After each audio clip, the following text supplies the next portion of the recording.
Hi students. So next is basic elements of practical spectroscopy. അപ്പോൾ നമ്മൾ കഴിഞ്ഞ ക്ലാസ്സിൽ ഡിഫറെൻറ്റ് ടൈപ്സ് ഓഫ് സ്പെക്ട്രോസ്കോപ്പിക് മെത്തേഡ്സിനെ കുറിച്ച് പറഞ്ഞു. We can have microwave spectra, IR spectra, UV visible spectra, then x-ray, Mossbauer, ESR, NMR, അങ്ങനെ പലതരത്തിലുള്ള സ്പെക്ട്രംസ് നമുക്ക് എടുക്കാം ഒരു മോളിക്യൂളിൻ്റെ. ഓക്കെ, അപ്പോൾ ഈ സ്പെക്ട്രം കിട്ടേണ്ട റീജിയൻസ് മാറുന്നതിനനുസരിച്ച് അല്ലെങ്കിൽ സ്പെക്ട്രോസ്കോപ്പിക് മെത്തേഡ്സ് മാറുന്നതിനനുസരിച്ച് യൂഷ്വലി നമ്മൾ ആ സ്പെക്ട്രം എടുക്കുന്ന സ്പെക്ട്രോമീറ്ററിൻ്റെ കമ്പണൻസും ചേഞ്ച് ചെയ്തുകൊണ്ടേയിരിക്കും. അല്ലെങ്കിൽ for each spectroscopy the instrumentation of spectrometer will be different. Okay, പക്ഷേ നമ്മളിതെല്ലാം കൂടി ചേർത്ത് ഒരു ജനറലായി ഒരു ബേസിക് ഫീച്ചർ ഓഫ് എ സ്പെക്ട്രോമീറ്ററാണ് നമ്മളിവിടെ പ്രാക്ടിക്കൽ സ്പെക്ട്രോസ്കോപ്പിയിൽ ഡിസ്കസ് ചെയ്യാനായിട്ട് പോകുന്നത്. Okay, so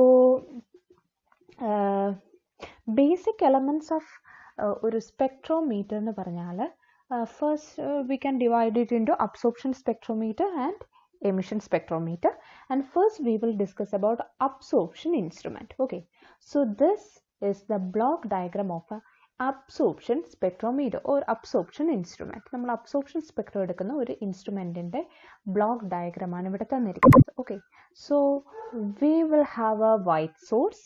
Okay, then light coming from the white source will fall on the sample. ഏത് മെറ്റീരിയലിൻ്റെ ആണോ സ്പെക്ട്രം എടുക്കേണ്ടത് അതാണ് സാമ്പിൾ. ആ സാമ്പിളിലേക്ക് വന്ന് വൈറ്റ് സോഴ്സ് വീഴുന്നു. The light that is transmitted through the sample will be passed through a modulator and then to an analyzer, then to a detector, and last the spectrum will be recorded using a recorder.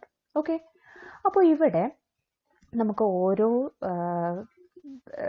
കമ്പോണൻസും എന്താണെന്ന് നോക്കാം. First one is white source. അപ്പോൾ white source എന്ന് പറഞ്ഞാൽ നിങ്ങൾക്കറിയാം നമ്മുടെ visible UV visible light plus ഒരു near infrared റീജിയനും കൂടി ചേർന്ന് വരുന്ന ഒരു റീജിയൻ വൈറ്റ് സോഴ്സിലെ കമ്പോണൻസ് എന്ന് പറഞ്ഞാൽ UVയുടെ starting, then visible light, then IRൻ്റെ നിയർ IR സ്റ്റാർട്ടിങ് റീജിയൻ. ഇത്രയും റേഡിയേഷൻ ആയിരിക്കും ഒരു വൈറ്റ് സോഴ്സ് നമുക്ക് തരുന്നത്. ഓക്കെ, അങ്ങനെ വൈറ്റ് സോഴ്സിൽ നിന്ന് വരുന്ന light it will fall through our sample, നമ്മുടെ സാമ്പിളിൽ വന്ന് വീഴും. ഓക്കെ, സാമ്പിളിൽ നിന്ന് ലൈറ്റ് വന്ന് വീഴുമ്പോൾ നിങ്ങൾക്കറിയാം എന്തൊക്കെ നടക്കാൻ കഴിയും. UV വിസിബിൾ ലൈറ്റ് ആണ് വരുന്നതെങ്കിൽ ഇലക്ട്രോണിക് ട്രാൻസിഷൻസ് നടക്കും അല്ലേ. Different electronic energy level, electrons ഒരു ലെവലിൽ നിന്ന് മറ്റൊരു ലെവലിലേക്ക് പോകും. അതല്ല IR ആണ് നടക്കുന്നതെങ്കിൽ വൈബ്രേഷണൽ ട്രാൻസിഷൻസ് അവിടെ നടക്കും. ഓക്കെ, അപ്പോൾ എന്തോ നമ്മുടെ സാമ്പിളിൽ നടക്കുന്നു. സാമ്പിളിൽ നടന്നിട്ട് E1 സ്റ്റേറ്റിൽ നിന്ന് അബ്സോർപ്ഷൻ ആണ് അല്ലേ E2 സ്റ്റേറ്റിലേക്ക് പോകുന്നു എന്നിരിക്കട്ടെ. അപ്പോൾ by absorbing some amount of energy. Clear? So from the white സോഴ്സിൽ ഇത്രയും റേഞ്ച് ഓഫ് ഫ്രീക്വൻസി ഉണ്ട്. അതിൽ വൈബ്രേഷണൽ സ്പെക്ട്രമാണ് നമുക്ക് കിട്ടുന്നത്, ഒരു IR സ്പെക്ട്രമാണ് കിട്ടുന്നതെങ്കിൽ ഇവിടെ വൈബ്രേഷണൽ റീജിയനിൽ IR റീജിയനിലുള്ള ഏതെങ്കിലും ഫ്രീക്വൻസി ആയിരിക്കും മിസ്സിംഗ് ആയിട്ടുള്ളത് അല്ലേ. that frequency will be absorbed and all other frequency will be emitted. Okay, അപ്പോൾ നമുക്ക് കിട്ടുന്ന ഔട്ട്പുട്ടിൽ ഏതൊക്കെയോ ഫ്രീക്വൻസിയിൽ അബ്സോർപ്ഷൻ നടന്നു, ബാലൻസ് വരുന്ന അബ്സോർബ് ചെയ്യാത്ത ലൈറ്റാണ് ട്രാൻസ്മിറ്റ് ചെയ്ത് നമ്മുടെ സാമ്പിളിൽ നിന്ന് പുറത്ത് കിട്ടുന്നു. ഓക്കെ, അപ്പോൾ ഈ സാമ്പിളിൽ നിന്ന് പുറത്ത് വരുന്ന ഈ ലൈറ്റിനെയാണ് നമ്മൾ റെക്കോർഡ് ചെയ്യുന്നത്. റെക്കോർഡ് ചെയ്യുമ്പോൾ എന്ത് സംഭവിക്കും?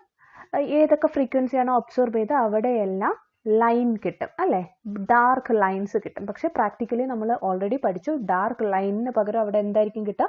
ബ്രോഡ് ആയിട്ടുള്ള ഒരു പീക്കായിരിക്കും നമുക്ക് കിട്ടുന്നത്. ഓക്കെ, അപ്പോൾ ഇങ്ങനെ നമുക്ക് സ്പെക്ട്രം കിട്ടാനായിട്ട് we are analysing the output radiation coming from the sample. Okay, then this radiation is passed to a modulator. അപ്പോൾ ഈ മോഡുലേറ്റർ എന്താണെന്ന് വെച്ചാൽ it is some kind of electronic or mechanical device ആണ് ഈ മോഡുലേറ്റർ എന്ന് പറയുന്നത്.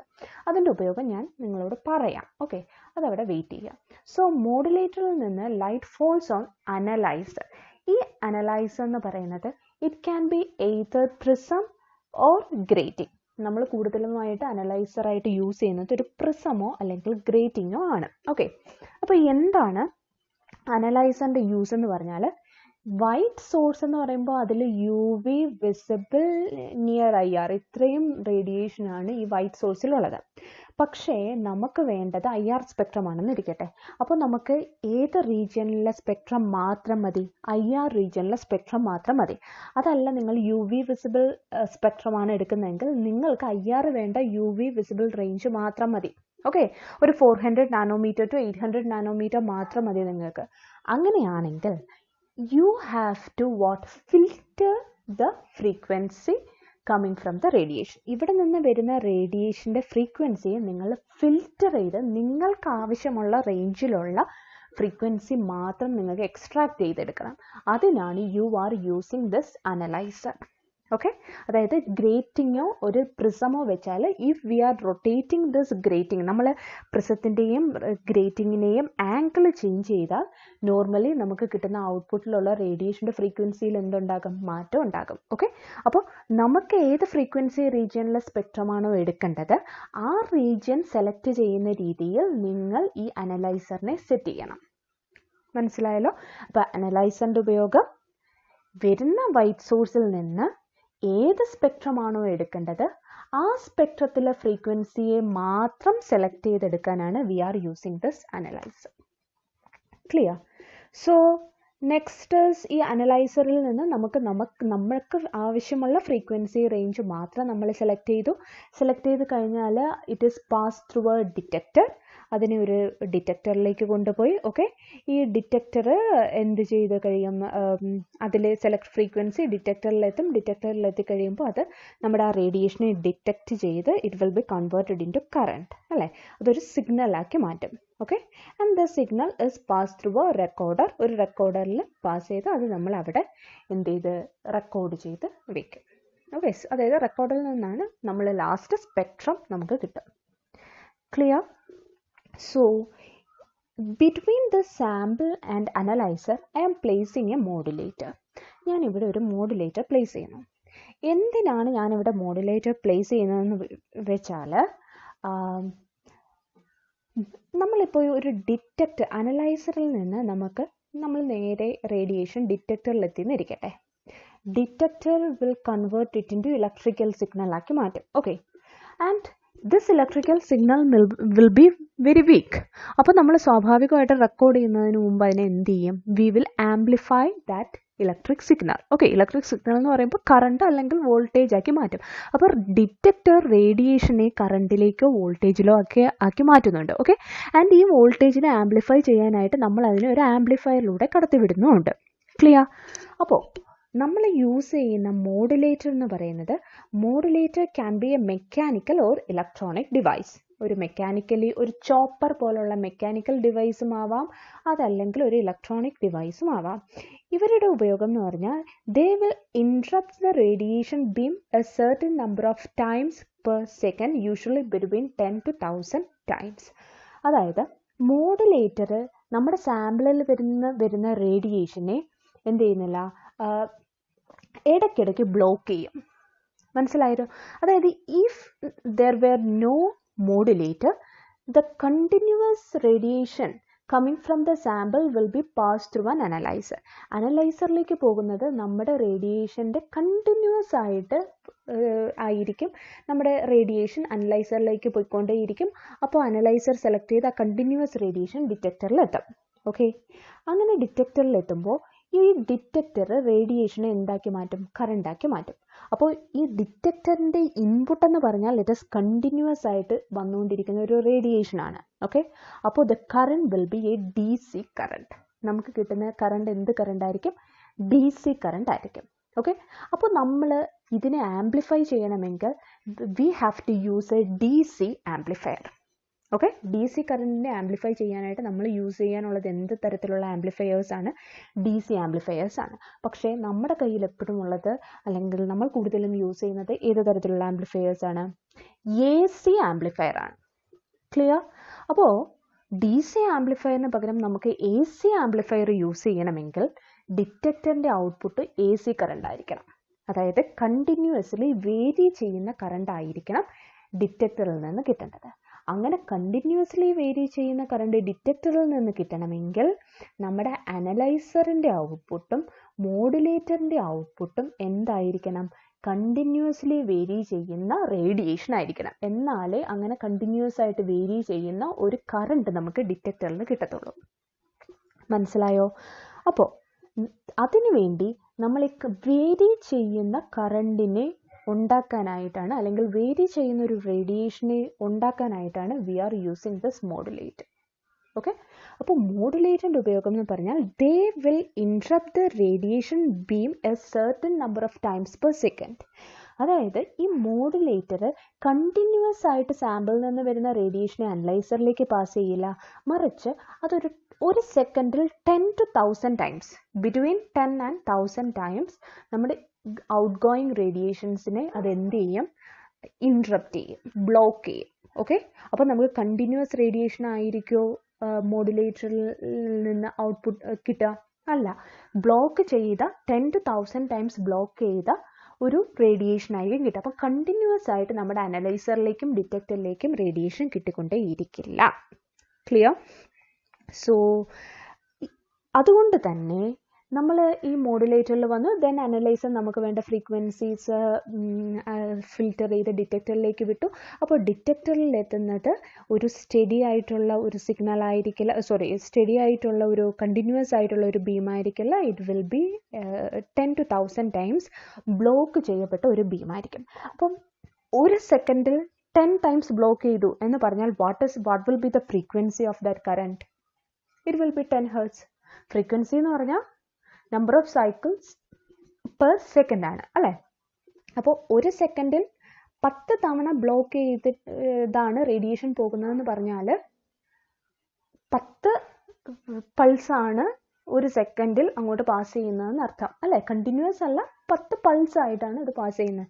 അപ്പോൾ 10 to 1000 ടൈംസ് ബ്ലോക്ക് ചെയ്യുന്നു എന്ന് പറഞ്ഞു കഴിഞ്ഞാൽ അതിൻ്റെ അർത്ഥം 10 to 1000 ഹെർട്സ് ഉള്ള ഫ്രീക്വൻസിയിൽ റേഡിയേഷൻസ് ആയിരിക്കും നമ്മുടെ ഡിറ്റക്ടറിൽ എത്തുക എന്നാണ്. ക്ലിയർ? ദാറ്റ് മീൻസ് റേഡിയേഷൻ ആയിരിക്കും നമ്മുടെ ഡിറ്റക്ടറിൽ എത്തുക എന്നാണ്. That means the output current from the detector will be what? AC current. ഇവിടെ കിട്ടുന്ന ഔട്ട്പുട്ട് റേഡിയേഷൻ കണ്ടിന്യൂസ് അല്ലാത്തത്, സ്റ്റഡി അല്ലാത്തത് കാരണം നമുക്ക് കിട്ടുന്ന കറണ്ട് എന്ത് കറണ്ട് ആയിരിക്കും? It will B AC current having A frequency of 10 to 1000 hertz. Okay, then ഈ AC കറണ്ട് നേരെ എങ്ങോട്ട് പോകും? നമ്മുടെ റെക്കോർഡറിലേക്ക് പോകും. So before that there will be an amplifier. Okay, അപ്പോൾ the main advantages of using a modulator is, first one, the amplifier in the recorder can be of AC type. ഈ റെക്കോർഡറിന് മുൻപിലുള്ള amplifier usually നമ്മൾ AC type ആണ് use ചെയ്യുന്നത്. Okay, അപ്പോൾ അല്ലെങ്കിൽ നമ്മൾ എന്ത് ആംപ്ലിഫയർ യൂസ് ചെയ്യണമായിരുന്നു? DC ആംപ്ലിഫയർ യൂസ് ചെയ്യണമായിരുന്നു. But AC amplifier is more reliable. Okay, then the second reason is that we can tune our amplifier to select only that frequency which the modulator imposes on the signal. അതായത് നമുക്ക് നമ്മുടെ എന്തിലാണ് ആംപ്ലിഫയറിനെ we can tune the amplifier to select this 10 to 1000 Hz frequency. അല്ലെങ്കിൽ നമ്മുടെ amplifier എന്ത് ചെയ്യും? Amplifier എല്ലാ ഫ്രീക്വൻസിയും എന്ത് ചെയ്യേണ്ടി വന്നേനെ? ആംപ്ലിഫൈ ചെയ്യേണ്ട ഒരവസ്ഥ വന്നേനെ. പക്ഷേ നമുക്ക് മോഡുലേറ്ററിൽ നമ്മൾ ഓൾറെഡി 10 to 1000 ടൈംസ്, ഇപ്പോൾ ഒരു 250 Hz ആണ് നമ്മൾ മോഡുലേറ്ററിൽ വെച്ചതെന്ന് ഇരിക്കട്ടെ. ഓക്കെ, ഒരു സെക്കൻഡിൽ 250 ടൈംസ് നമ്മൾ മോഡുലേറ്റർ സെറ്റ് ചെയ്തു എന്ന് ഇരിക്കട്ടെ. അപ്പോൾ the output of the detector will be A current having A frequency 250 Hz. 250 Hz ഉള്ള ഫ്രീക്വൻസിയിലുള്ള കറണ്ട് ആയിരിക്കും നമുക്ക് ഡിറ്റക്ടറിൽ കിട്ടുക, ആണല്ലോ. അപ്പോൾ നമ്മൾ ആംപ്ലിഫയറിനെ എന്ത് ചെയ്താൽ മതി? 250 അറൗണ്ട് ആംപ്ലിഫൈ ചെയ്യുന്ന രീതിയിൽ we can tune our amplifier. Okay, അപ്പോൾ അങ്ങനെ വരുമ്പോൾ ഉള്ളൊരു ഗുണം എന്താണ്? അങ്ങനെ വരുമ്പോൾ നമ്മൾ ആംപ്ലിഫയറിനെ അത്തരത്തിൽ ട്യൂൺ ചെയ്ത് വെച്ച് കഴിഞ്ഞാൽ നമ്മുടെ ആംപ്ലിഫയറിൽ എത്തുന്ന മറ്റ് നോയ്സസ്, ഓക്കെ, മറ്റ് സിഗ്നൽസിനെ നമുക്ക് എന്ത് ചെയ്യാൻ കഴിയും? റിമൂവ് ചെയ്യാനായിട്ട് കഴിയും. അതായത് നമ്മുടെ ഔട്ട്പുട്ടിൽ ഒരിക്കലും നോയ്സ് ഉണ്ടാകില്ല. ക്ലിയർ? അപ്പോൾ നമ്മൾ മോഡുലേറ്റർ യൂസ് ചെയ്തില്ലായിരുന്നെങ്കിൽ കംപ്ലീറ്റ് ആയിട്ട് വൈറ്റ് സോഴ്സിൽ നിന്ന് റേഡിയേഷൻ സാമ്പിളിൽ വീണു, സാമ്പിളിൽ നിന്ന് കണ്ടിന്യൂസ് റേഡിയേഷൻ അനലൈസറിലെത്തി, അവിടെ നിന്ന് ഡിറ്റക്ടറിലെത്തി, ഡിറ്റക്ടറിൽ നിന്ന് DC amplifier D C current കിട്ടുന്നു, അത് ഡി സി ആംപ്ലിഫയറിലേക്ക് പോകുന്നു. ഈ ആംപ്ലിഫയറിൽ ടോട്ടൽ കറണ്ടും കൂടെ എല്ലാ റേഡിയേഷൻ്റെ ഫുൾ കറണ്ടും അതിലേക്ക് എത്തുകയാണ്. അപ്പോൾ ആംപ്ലിഫയറിൽ നോയ്സസ് ഉണ്ടാകാം അല്ലേ? ഡി സി ഡിവൈസ് ആകുമ്പോൾ അവിടെ നോയ്സസ് ഉണ്ടാകാം. ഈ നോയ്സസിനെയും കൂടി ആംപ്ലിഫൈ ചെയ്യും. അപ്പോൾ നമ്മുടെ റെക്കോർഡറിൽ റെക്കോർഡ് ചെയ്യുന്ന സ്പെക്ട്രത്തിൽ ഒത്തിരി എക്സ്ട്രേനിയസ് സിഗ്നൽസ് ഉണ്ടാകും. ഓക്കെ, പക്ഷേ നമ്മൾ മോഡുലേറ്റർ യൂസ് ചെയ്താൽ 500 ഹെർട്സിനാണ് മോഡുലേറ്റർ സിഗ്നൽ സെറ്റ് ചെയ്യുന്നതെന്നുണ്ടെങ്കിൽ ഡിറ്റക്ടറിന് ശേഷം ആംപ്ലിഫയറും നമ്മൾ 500 ഹെർട്സിന് ട്യൂൺ ചെയ്ത് വെക്കും. ഓക്കെ, അപ്പോൾ നമ്മുടെ ആംപ്ലിഫയറിന് ഏത് ഫ്രീക്വൻസിയെ മാത്രമേ ആംപ്ലിഫൈ ചെയ്യാൻ കഴിയൂ? ആ അറൗണ്ട് 500 ഹെർട്സിലുള്ള റേഡിയേഷൻസ് കറണ്ടിനെ മാത്രമേ ആംപ്ലിഫൈ ചെയ്യാൻ കഴിയൂ. അപ്പോൾ അതിൽ കടന്നു വരാൻ സാധ്യതയുള്ള മറ്റ് എക്സ്ട്രേനിയസ് സിഗ്നൽസ്, നോയ്സസ് എല്ലാം എന്താണ്, ഓട്ടോമാറ്റിക്കലി റിമൂവ്ഡ് ആയി പോകും. ഓക്കെ, അവരെ ഒരിക്കലും ആംപ്ലിഫൈ ചെയ്യില്ല. ക്ലിയർ? അപ്പോൾ ഈ രണ്ട് യൂസേജ് ആണ് മോഡുലേറ്ററിനെ നമുക്ക് എന്താണ് മോഡുലേറ്ററിൻ്റെ അഡ്വാൻറ്റേജ് എന്ന് പറയുന്നത്. ഒന്ന് എ സി ആംപ്ലിഫയർ യൂസ് ചെയ്യാം, രണ്ട് നോയ്സസിനെ അവോയ്ഡ് ചെയ്യാനായിട്ട് കഴിയും. ഓക്കെ, അപ്പോൾ നമുക്ക് കിട്ടുന്ന സ്പെക്ട്രം എന്തായിരിക്കും? വളരെ പെർഫെക്റ്റ് ആയ ക്ലീൻ ആയിട്ടുള്ള ഒരു സ്പെക്ട്രം ആയിരിക്കും നമുക്കെപ്പോഴും കിട്ടുക. ക്ലിയർ?